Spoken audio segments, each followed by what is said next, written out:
কালকে আমাদের কাছে একটা কমপ্লেন আসলো যে লাইনে থাকার পরেও 2-3 জন তেল পাইছে না, স্টকে তেল আসলো এবং বোতলে করে কিছু তেল এখান থেকে দেওয়া হয়েছে।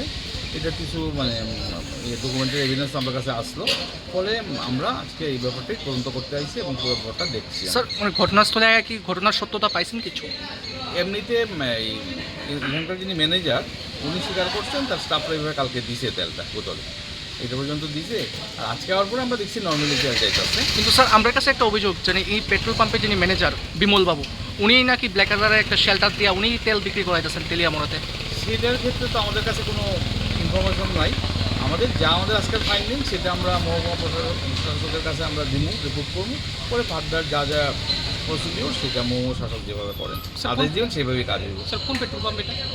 এটা হচ্ছে নর্মদা পেট্রোল পাম্প।